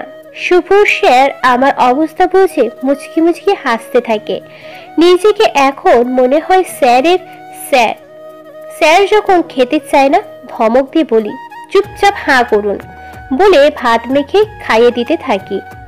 অনেকদিন হয়ে গেছে, এখন স্যার কিছুটা সুস্থ। এখনই সে অফিসে যাওয়ার জন্য পাগল হয়ে গেছে, কিন্তু আমি যেতে দিই না। রাতে স্যারকে খাইয়ে দিয়ে বসে আছি। শুভ স্যার একটি নীল আর কালো রঙের চেকচেক শার্ট পরে বিছানায় আদর শোয়া হয়ে বসে আছে। কপালের কোনায় এখন একটি ওয়ান টাইম ব্যান্ডেজ লাগানো। প্রচন্ড বাতাস ছেড়েছে, মনে হয় ঝড় আসবে। আমি উঠে দরজা জানালা সব বন্ধ করে দিলাম। শীতল হাওয়ায় ভরে গেছে পুরো রুম, ঠান্ডা ঠান্ডা লাগছে। একটু পরেই ঝপঝপ করে প্রচন্ড বৃষ্টি নামতে লাগলো, সাথে একটু পর পরেই বিজলি চমকাচ্ছে। আমার এই বিজলির শব্দটাই বেশ ভয় লাগে, যেমন এখন লাগছে। একটু পরে কারেন্ট চলে গেল। আমি উঠে মোমবাতি জ্বালালাম বেশ কয়েকটা। মনে পড়লো স্যারের ওষুধ এখনো খাওয়ানো হয়নি। ড্রয়ার থেকে ওষুধের বক্সটা বের করতেই কারেন্ট চলে আসলো। বাইরে গুরুম গুরুম শব্দ হয়ে যাচ্ছে। আমি বিছানায় স্যারের পাশে বসে ওষুধ খাইয়ে দিলাম। তখনই কাছে কোথাও কান ফাটার শব্দ করে বাজ পড়লো, সাথে সাথেই কারেন্ট চলে গেল। রুমটা মুহূর্তের জন্য আলোকিত হয়ে গেল। শব্দ হওয়ার সাথে সাথে আমি ভয়ে চোখ বন্ধ করে স্যারের বুকে মুখ লুকিয়ে তার পিছনের শার্ট খামচে জড়িয়ে ধরলাম। স্যারও আমাকে শক্ত করে আগলে ধরল। বাহিরের দিয়ে অনাগত বৃষ্টির শব্দ আর বিদ্যুৎ চমকানো কানে আসছে। হঠাৎ কি হলো জানি না, আমাদের দুজনের নিঃশ্বাস ঘন হয়ে আসলো। দুজনের শরীরের উষ্ণতায় আমরা যেন কোনো ঘোরের মধ্যে হারিয়ে গেলাম। হাতের বাঁধন আরো শক্ত হতে লাগলো। কিছুক্ষণ পর বাঁধন ধীরে ধীরে আলগা হয়ে গেল। স্যার আমাকে খুব আস্তে আস্তে তার পাশে শুয়ে দিয়ে আমার চোখে খুব ভালোবেসে দুটো চুমু দিল। তারপর ধীরে ধীরে তার শার্টের বাটন একটি একটি করে খুলে আমার ঘাড়ে একটি গভীর চুম্বন করলো। আমি বিছানার চাদর শক্ত করে খামচে ধরলাম। সে আমার হাত বিছানার চাদর থেকে ছাড়িয়ে তার হাতের মুঠো নিয়ে শক্ত করে চেপে ধরলো। তার প্রতিটা স্পর্শ আমি বারবার কেঁপে উঠছি। আমার কেঁপে উঠায় সে আমাকে আরো ততই শক্ত করে আঁকড়ে ধরছে। স্যার আমায় আজ যেন কোনো এক অজানার সাগরে ভাসি নিয়ে যাচ্ছে, আর আমিও তার সাথে সাথে ভেসে যাচ্ছি। আজ যেন আমাদের ভিতরে কোনো বাধা নেই, কোনো দ্বিধা নেই। ভালোবাসা যেন আজ সব এক পরম আবেশে জড়িয়ে রেখেছে আমাদের। সকালের মৃদু আলো চোখে লাগতেই আমার ঘুম ভেঙে গেল। রাতের তুমুল বৃষ্টির পর এখন আকাশ ফকফকা ফর্সা। আজকের সকালটা যেন অন্যরকম লাগছে। নিজেকে আবিষ্কার করলাম স্যারের উন্মুক্ত বুকে। এক প্রশান্তির ছায়া মুখে নিয়ে সে এখনো ঘুমিয়ে আছে। রাতের মুহূর্তগুলো মনে পড়তেই লজ্জায় কুঁকড়ে গেলাম। নিজেকে স্যারের কাছ থেকে ছাড়িয়ে তার দিকে তাকিয়ে একটি লজ্জামাখা হাসি দিয়ে ওয়াশরুমে চলে গেলাম। আমি কিচেনে দাঁড়িয়ে চা বানাচ্ছি, তখনই শুভ্র স্যার উপর থেকে সিঁড়ি দিয়ে নিচে নামতে লাগলো।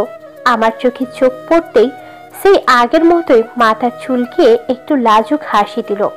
অনেকদিন পর আজ যেন সেই লাজুক শুভ্র স্যারকে দেখলাম। স্যার নেমে ডাইনিং টেবিলে চেয়ার টেনে বসলো। আমি মাথা নিচু করে চা বানাচ্ছি, আর স্যার বারবার আর চোখে আমাকে দেখে যাচ্ছে। আমার গাল দুটো লাল হয়ে আছে। আমি তাকাতেই পারছি না স্যারের দিকে। আজ যেন পৃথিবীর সমস্ত লজ্জা আমার উপর ভর করেছে। কিছুদিন হলো স্বামীয়া, বাবা, মা সবাই চলে এসেছে। স্যার ছাদে টবের ফুল গাছে পাইপে পানি দিচ্ছিল। আমি পিছনে গিয়ে দাঁড়াতেই ইচ্ছে করে পাইপ ঘুরিয়ে আমার গায়ে পানি দিয়ে ভিজিয়ে দিল। আর এখন এমন ভাব করছে যে ভুলবশত দিয়ে ফেলেছে। পানি দিয়ে বারবার বলতে লাগলো, সরি। আমি নাক ফুলিয়ে পিছন ঘুরে চলে যাচ্ছিলাম।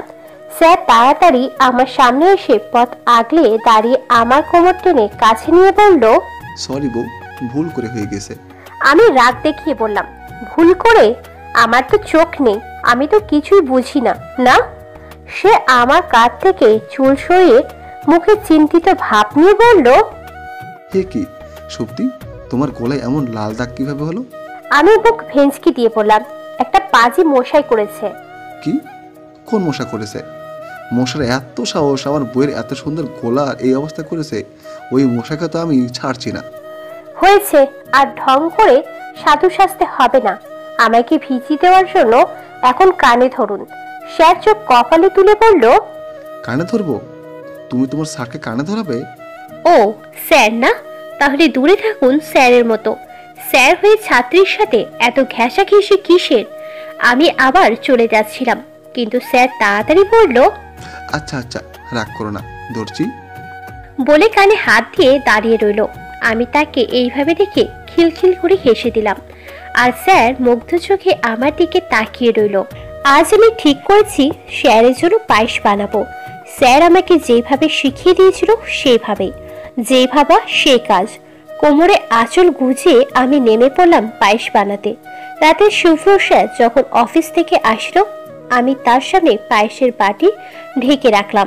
স্যার বাটির দিকে তাকিয়ে এক্সাইটেড হয়ে বলল, ওয়াও, নুডলস না, পায়েস আমি বানিয়েছি। স্যার তাড়াতাড়ি 1 চামচ মুখে দিল। আমি নার্ভাস হয়ে জিজ্ঞাসা চোখে তাকিয়ে রইলাম।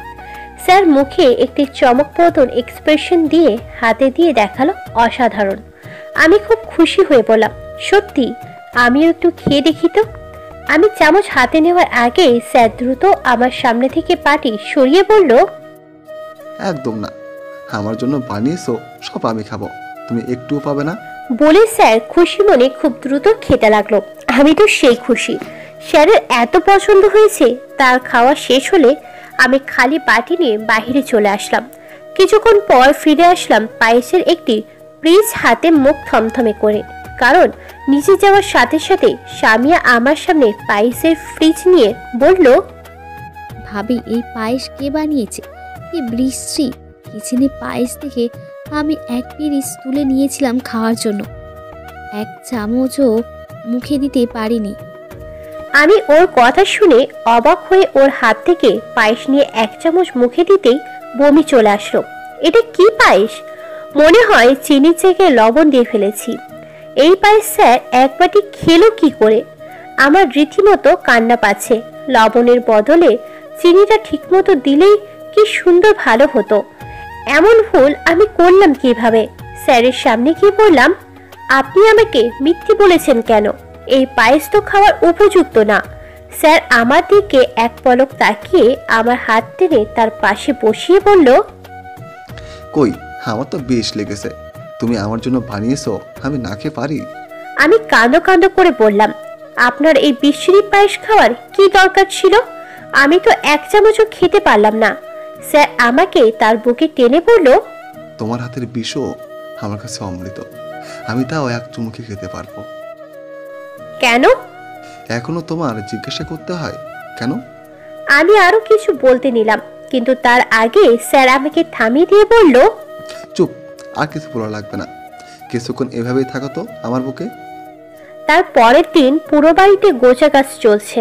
স্যারের যে ফুপু বিদেশে থাকে, সে আজ প্রায় 2 বছর পর আসছে। বিকালে তারা চলে আসলো।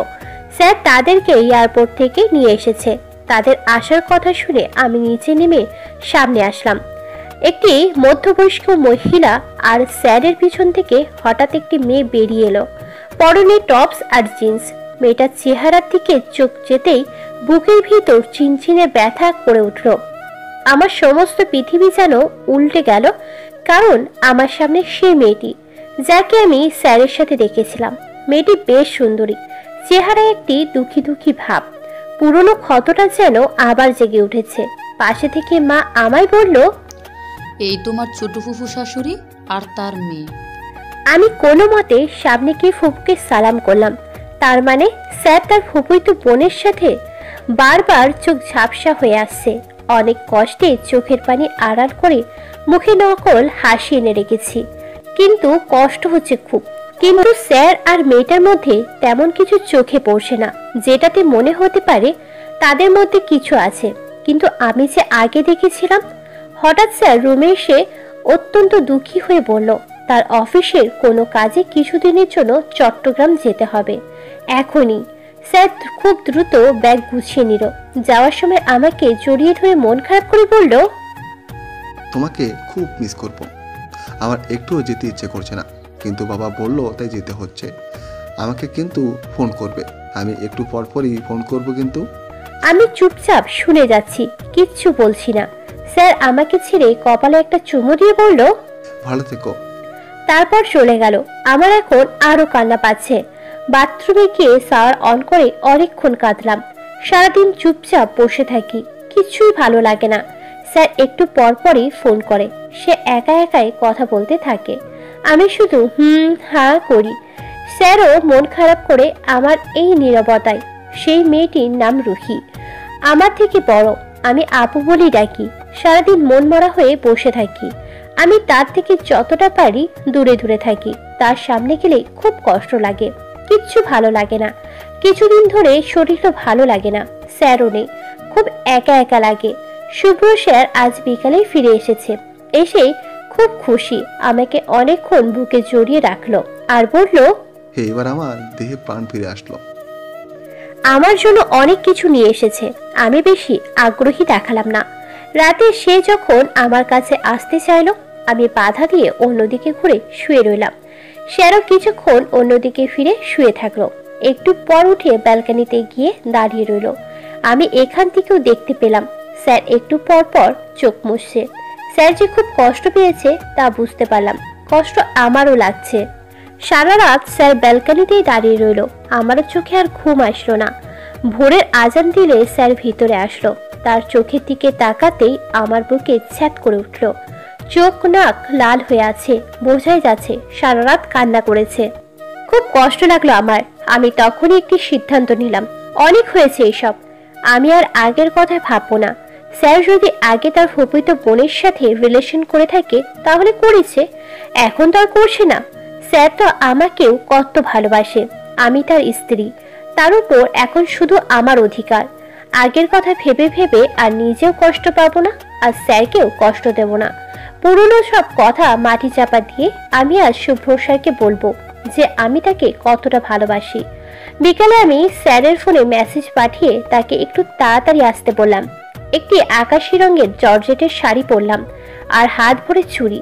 স্যার এখনো আসছে না কেন দেখার জন্য বাইরে বেরিয়ে রুহি আপুর রুমের সামনে দিয়ে যেতেই কানে এলো আপু কাঁদছে। আমি আস্তে আস্তে দরজা ঠেলে ভিতরে ঢুকলাম। তার কাছে যেই তার কাঁধে হাত রাখতেই সে ঘুরে আমাকে জড়িয়ে ধরে খুব কাঁদতে লাগলো আর বলতে থাকলো, সত্যি বলতো, ও আমার সাথে এমন কেন করলো? কি দোষ করেছিলাম? আমি তো শুধু ওকে মন প্রাণ দিয়ে ভালোবেসেছিলাম, কিন্তু ওর এসবে কিছুই যায় আসে না। বিয়ে করে কি সুন্দর বউ নিয়ে সুখে আছে, আর আমি কষ্টের আগুনে পড়ছি। রুহি আপু কেঁদে যাচ্ছে। নিজেকে তার সামনে বড্ড অপরাধী লাগছে। মনে হচ্ছে তার এই কষ্টের কারণ আমি। বুকের ভিতরটা আরো ফেটে যাচ্ছে, সাথে রাগ হচ্ছে, প্রচন্ড রাগ। রুমে যেতে শুভ্র স্যার আমার কাছে এসে হাত ধরে উদ্বিগ্ন মুখে জিজ্ঞাসা করলো, তোমার কি শরীর খারাপ? আর্জেন্ট ডেকে পাঠালো হঠাৎ? তার ছোঁয়া আমার শরীরে কাঁটা দিয়ে উঠল। আমি সমস্ত শক্তি দিয়ে তাকে ধাক্কা দিয়ে চেঁচিয়ে বললাম, একদম ছোবেন না আমায়, দূরে যান। অসহ্য লাগছে আমার আপনাকে। আমি কখনো ভাবতেও পারিনি আপনি এমন একজন মানুষ। দুই নৌকায় পা দিয়ে চলেন? স্যার রেগে চিৎকার দিয়ে বলল, চুপ, একদম চুপ। কি বলছে এসব? আমি রাগে কান্নায় বলতে লাগলাম, কেন? যা করেছেন তা শুনতে পাচ্ছেন না কেন? আপনি আমাকে আর রুহি আপুকে দুজনাকেই ঠকিয়েছেন। স্যার অবাক হয়ে ভুরু কুঁচকে বলল, রুহি? কেন? আপনি রুহি আপুর সাথে রিলেশন করতেন না? নিজে আমার ফিলিংস নিয়ে খেলে আমাকে ঠকিয়ে অন্য একটা মেয়ের সাথে প্রেম করেছেন, আর বিয়ের পর কি সুন্দর আমার ঘাড়ে দোষ চাপিয়ে দিয়েছেন যে আমি আপনাকে ঠকিয়েছি। আরে ঠকিয়েছেন তো আপনি আমাকে, আর এখন তাকে ফেলে আবার আমাকে বিয়ে করে রুহি আপুকে ঠকালেন। স্যার বলল, কি যাতা বলছে এসব? রুহির সাথে আমি রিলেশন করতাম মানে? আমি যাতা বলছি নিজের চোখে দেখেছি। কি দেখেছো? তাহলে শুনুন, মনে আছে কলেজে থাকতে আমরা কবে লাস্ট কথা বলেছিলাম? ঠিক তার পরদিনই আমি কলেজে বই জমা দিতে গিয়ে আপনার কেবিনে গিয়েছিলাম, যখন আপনি রুহি আপুর হাতে হাত রেখে কথা বলছিলেন আর আপু আপনাকে জড়িয়ে ধরেছিল। সেদিনও আমি আপনার ল্যাপটপে আমি আপনার আর তার একসাথে ছবি দেখেছি। আর এরপরেও আশা করেন এত কিছু দেখে আমি আপনার সাথে তখন কথা কন্টিনিউ রাখতাম আর এখনো সব ভুলে স্বাভাবিক থাকতাম? আমার মন ভেঙেছেন আপনি খুব নিষ্ঠুরভাবে। স্যার আমার কথা শুনে একটু পিছনে গিয়ে দুই হাত দিয়ে মাথার চুলগুলো পিছনে নিয়ে থমকে দাঁড়ালো। তারপর আমার সামনে এসে বলল, তুমি এই কারণে আমার সাথে এতদিন ধরে এমন করে যাচ্ছ? এই কারণে? রুহিকে আমি না, অন্য একটি ছেলে ঠকিয়েছে, যাকে সে প্রচণ্ড ভালোবাসত। ছেলেটির সাথে রুহি পালিয়ে গিয়ে বিয়ে করেছিল, কিন্তু ছেলেটি বিয়ের পরে পরকে করে রুহিকে ধোঁকা দেয়। রুহি আমার ফুফাতো বোন, আমরা সমবয়সী। রুহি ছোট থেকেই বিদেশে বড় হয়ে আসছে, ওর চলাফেরাও তেমনই। যেদিনের কথা তুমি বলছো, সেদিন রুহি আমার কেবিনে ওই ছেলেটার পরকের কথা বলেই কাঁদছিল, আর ইমোশনাল হয়ে ও আমাকে জড়িয়ে ধরে। যেহেতু ওর কালচারে এটা কোনো ব্যাপার না, কিন্তু তবুও আমার ওর জড়িয়ে ধরা ভালো লাগেনি। এত কিছু যখন দেখেছো, তখন আরেকটু দাঁড়িয়ে এটা কেন দেখলে না যে আমি সাথে সাথে ওকে নিজের থেকে ছাড়িয়ে দিয়েছিলাম? আর ল্যাপটপের যে ছবির কথা বলছো, ফুফাতো বোনের সাথে একটি ছবি তোলা কি খুবই অন্যায়? ওই ছবিটা যদি একটু চেঞ্জ করে দেখতে, পুরো ল্যাপটপ ভরে তোমার ছবি ছিল। আমার বিশ্বাস হচ্ছে না যে তুমি সামান্য এই কারণের জন্য আমার সাথে এতদিন এমন করেছো। শুধু একবার এসে যদি জানতে চাইতে সত্যিটা কি। কিন্তু না, তুমি কিছু না বলে গা ঢাকা দিয়ে দিলে। আমি পাগলের মতো ভালোবেসেছি তোমাকে। আর তুমি জানো, যখন হঠাৎ করে ওধা হয়ে গিয়েছিলে, তখন আমার কি অবস্থা হয়েছিল? দম বন্ধ হয়ে আসতো, আমি ঘুমাতে পারতাম না। 2 বছর আমি শান্তিতে ঘুমাইনি। মাঝরাতে হঠাৎ করে উঠে কাঁদতে থাকতাম, ভেতরে ভেতরে শেষ হয়ে যাচ্ছিলাম। বারবার মনে একই প্রশ্ন আঘাত আনতো, কেন তুমি এমন করলে? কোথায় আছো? কেমন আছো? বোঝো এটা কতটা কষ্টের? পাগল হয়ে গেছিলাম জাস্ট। তুমি আমাকে যতটা কষ্ট দিয়েছো, তার জন্য তোমাকে আমি কোনোদিনই মাফ করবো না, কোনোদিনই না। স্যার চাপা রাগ নিয়ে কান্না মুখে কথাগুলো বলছিল, আর আমি তার মুখে এই কথাগুলো শুনে স্তব্ধ হয়ে গিয়েছিলাম। মুখ দিয়ে কোনো কথাই বের হচ্ছিল না। স্যার আবার বলল, আমার কথা যদি বিশ্বাস না হয়ে থাকে, তাহলে রুহিকে গিয়ে জিজ্ঞেস করো। কথাগুলো বলে সে চরম রাগ নিয়ে রুম থেকে বেরিয়ে গেল। আমি 2 হাত দিয়ে চুলগুলো খামচে ধরলাম। নিজের উপর প্রচন্ড রাগ হচ্ছে। এটা আমি কি করেছি? এতটা ভুল বুঝেছি স্যারকে? ছোট্ট একটা ভুল বোঝাবুঝির জন্য এতটা কষ্ট দিয়েছি স্যারকে? কেন এইভাবে কথা চেপে না রেখে স্যারকে গিয়ে বললাম না? একবার যদি কথাগুলো তাকে জানাতাম, আমার আর রুহি আপুকে জিজ্ঞাসা করতে হবে না। স্যারের মুখে কথাই আমার কাছে যথেষ্ট। নিজেকে খুন করে ফেলতে ইচ্ছে করছে। এই আমি ভালোবাসি শুভ্র স্যারকে? ভালোবাসলে কি করে এতটা ভুল বুঝতে পারলাম? আমি তাকে যে কষ্ট দিয়েছি, তারপরে স্যার আমাকে ক্ষমা না করাটাই উচিত। আমি তার ক্ষমার যোগ্যও না। অযোধ্যায় অশ্রুর বন্যায় ভাসিয়ে আমি বসে বসে কাঁদতে লাগলাম আর স্যারের ফিরে আসার অপেক্ষা করতে লাগলাম, কিন্তু স্যার সারা রাত আর ফিরেই আসলো না। তার পরের দিন সকালে একবার এসে 2 মিনিটের জন্য মায়ের সাথে কথা বলেই চলে গেল। আমাকে কিছু বলার সুযোগ দিচ্ছে না। বারবার ফোন করি, কিন্তু ফোন রিসিভও করে না। এই অপরাধী অনুভূতি নিয়ে আমি ভিতরে ভিতরে দগ্ধ হতে লাগলাম। স্যার সারাদিন অফিসে কাটায়, বাসায় আসলেও 10-5 মিনিট পরেই চলে যায়। ভুলেও রুমে যায় না। সবার সামনে আমি কিছু বলতেও পারি না। যাওয়ার সময় পিছন থেকে ক্রমাগত ডাকতে থাকি, তবুও ফিরে তাকাই না। 2 দিন পর সে একটি ফাইল নেওয়ার জন্য রুমে আসতেই আমি তার পা ধরে অঝরে কেঁদে উঠি। স্যার বারবার পা ছাড়ানোর চেষ্টা করছে, কিন্তু আমি আরো শক্ত করে চেপে ধরে কাঁদতে কাঁদতে বলতে থাকি, সরি স্যার, আপনি আমাকে যে শাস্তি দেওয়ার দিন, যত বড় শাস্তি হোক না কেন আমি মাথা পেতে নেব, কিন্তু এইভাবে দূরে দূরে থাকবেন না। আমাকে মাফ করে দিন স্যার, মাফ করে দিন। কেন? তোমার তো আমাকে সহ্য হয় না, তাই না? আমাকে যেন আর দেখতে না হয়, আমি তো সেই ব্যবস্থাই করেছি। বলে আমাকে ধাক্কা মেরে চলে গেল, আর আমি দাঁড়িয়ে দাঁড়িয়ে কাঁদতে থাকলাম। তার পরের দিন বিকেলে ছাদে গিয়ে দেখি স্যার আকাশের দিকে তাকিয়ে সিগারেট খাচ্ছে। দেখে আমার বুকের ভিতরটা মোচড় দিয়ে উঠল। আমি তাকে কখনোই খেতে দেখিনি। কতটা কষ্ট পেলে স্যারের মতো ছেলে সিগারেট খেতে পারে ভেবেই আমার চোখ ঝাপসা হয়ে এলো। আমি স্যারের ঠোঁট থেকে সিগারেটটা বের করার জন্য হাত বাড়াতেই আমার হাত হপ করে ধরে ফেলল। আমি আকুতির স্বরে বললাম, প্লিজ এগুলো খাবেন না। স্যার রক্তবর্ণ চোখে তাকিয়ে বলল, কষ্ট দিয়ে এখন কষ্ট কমাতেও দেবে না? আমাকে যেই শাস্তি দেওয়ার দিন, কিন্তু এইভাবে আর থাকবেন না, আমার আর সহ্য হচ্ছে না। 2 দিনই সহ্য করতে পারছো না, আর আমি যে বছরের পর বছর এর থেকেও দ্বিগুণ কষ্ট সহ্য করে আসছি। আমি আরো কিছু বলতে নিলাম, কিন্তু তার আগে স্যার আমার মাথা পিছন থেকে তার দিকে টেনে তার সিগারেট আমার হাতের কাছে এনে বলল, এখন তুমি যাবে নাকি সিগারেট হাতে চেপে ধরবো? স্যার আমাকে আগুনে ছাকার ভয় দেখাচ্ছে। স্যারের চোখের দিকে তাকিয়ে একটি মৃদু হাসি দিয়ে আমি নিজে সিগারেটের আগুনের অংশ আমার হাতে চেপে ধরলাম। স্যার আমার চেহারার এই হঠাৎ পরিবর্তন আমার সিগারেট চেপে ধরা দেখে হতবিহ্বল হয়ে তাকিয়ে রইল। তারপর তাড়াতাড়ি সিগারেট কেড়ে নিয়ে দ্রুত নজর সরিয়ে চলে গেল। কিছুক্ষণ আমি রুমে গিয়ে দেখলাম স্যার তার হাতেও সিগারেট চেপে ধরে চোখ বন্ধ করে রেখেছে। আমার উপস্থিতি টের পাওয়ার সাথে সাথে সিগারেট ফেলে দিয়ে দ্রুত বের হয়ে গেল রুম থেকে। সকালে ঘুম থেকে উঠে দেখলাম শুভ্র স্যার আমার ব্যাগ গোছাচ্ছে। আমি অবাক হয়ে তাকিয়ে বললাম, আমার ব্যাগ গোছাচ্ছেন কেন? স্যার আমার দিকে না তাকিয়ে ব্যাগ গোছাতে গোছাতেই বলল, তুমি তোমার বাবার বাড়ি যাবে তাই? আপনি কি এখন আমাকে এই বাড়ি থেকে বের করে দেবেন? নাটক বন্ধ করো, তোমার বাবার শরীর খারাপ হয়েছে, কিছুদিন সেখানে থেকে আসো।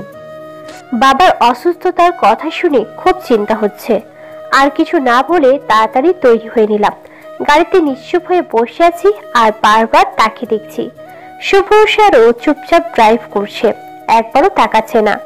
আমার অনার্স 2য় বর্ষের ফাইনাল এক্সামের রেজাল্ট দিয়েছে, ফার্স্ট ক্লাস পেয়েছি। সব স্যারের জন্যই, মানতে হবে আমাকে স্যারের বাচ্চাদের মতো বেড দিয়ে পড়ানোর জন্য এত ভালো রেজাল্ট হলো। এর মাঝে একদিন নাহিদ ভাইয়ার সাথে দেখা হয়েছিল। আমাকে বলেছিল তার পক্ষ থেকে শুভ্র স্যারকে ধন্যবাদ জানাতে। তার থেকে জানতে পারলাম সেদিন স্যার দায়িত্ব নিয়ে নাহিদ ভাইয়াকে বোঝাচ্ছিল, কারণ নাহিদ ভাইয়া একটি মেয়ের সাথে রিলেশন করে আর 2 দিন পর তাদের খুব ঝগড়া হয়। তাই এখন যেহেতু তারা বিয়ে করতে যাচ্ছে, তাই স্যার তাকে বোঝাচ্ছিল।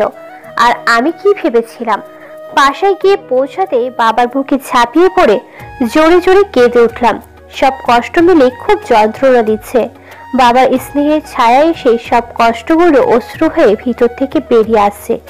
বাবা মাথায় হাত বুলিয়ে দিয়ে আর কাঁদতে মানা করলো।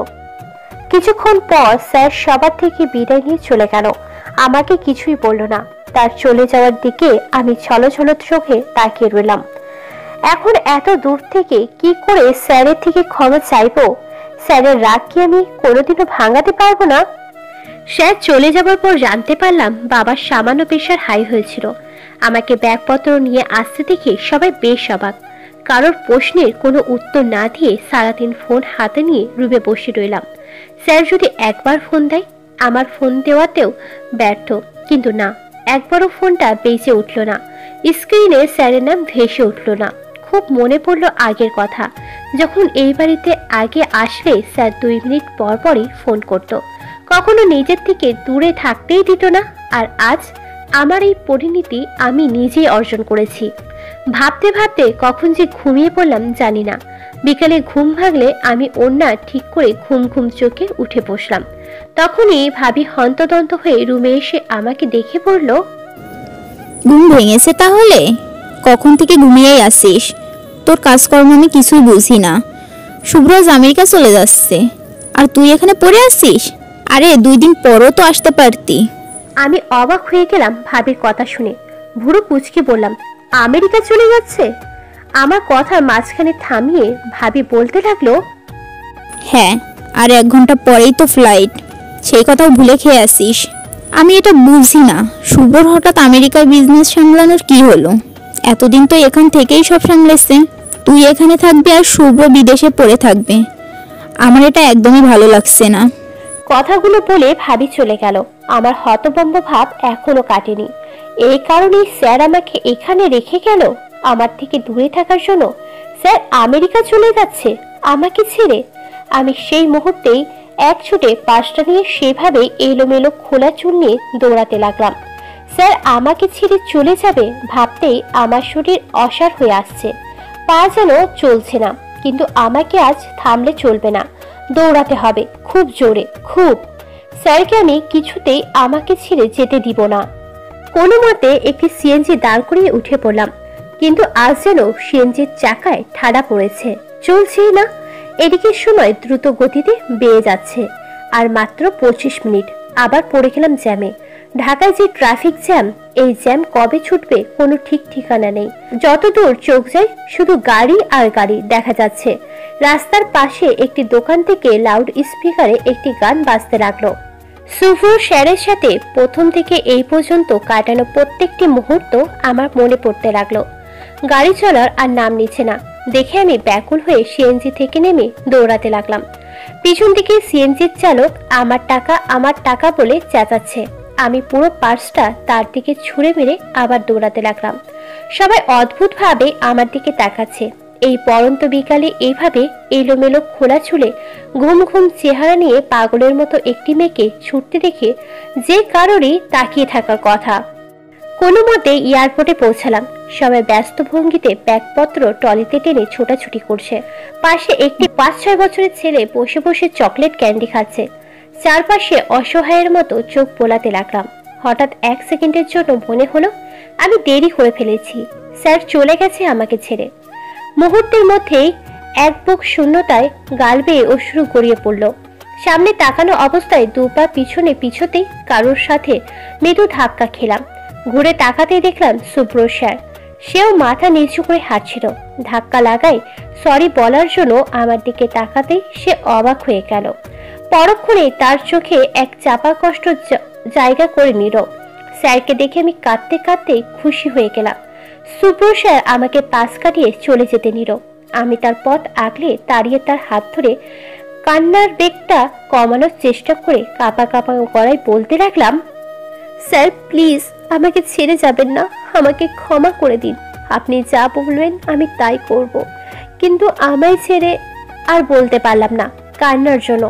স্যারের চোখেও পানি ছলছল করছে, যা সে আপ্রাণ চেষ্টা করে আটকে রাখছে। সে আমার দিকে না তাকিয়ে বলল, সত্যি আমার জন্য সবকিছু আর কঠিন করো না। আমার যে সিদ্ধান্ত নেয়ার আমি নিয়ে ফেলেছি। শুভ্র স্যার আমার হাত ছাড়িয়ে চলে যাচ্ছে। শুভ্র, আমি তোমাকে ভালোবাসি।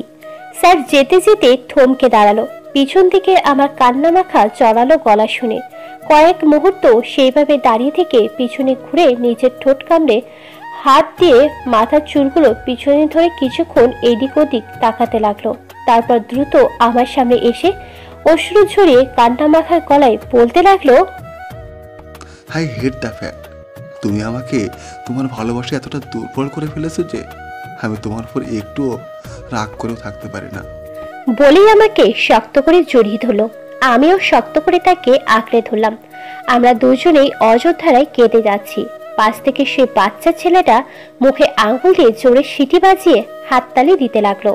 স্যার আমার ঘাড়ে মুখ লুকিয়ে কানে বলতে লাগলো, আমিও তোমাকে ভালোবাসি সত্যি, খুব খুব ভালোবাসি তোমাকে। আমাকে আর কখনো ছেড়ে যাবে না তো? আমরা দুজন সবসময় একসাথে থাকবো, ঠিক আছে? আমি শুভ্রকে ছেড়ে পড়লাম।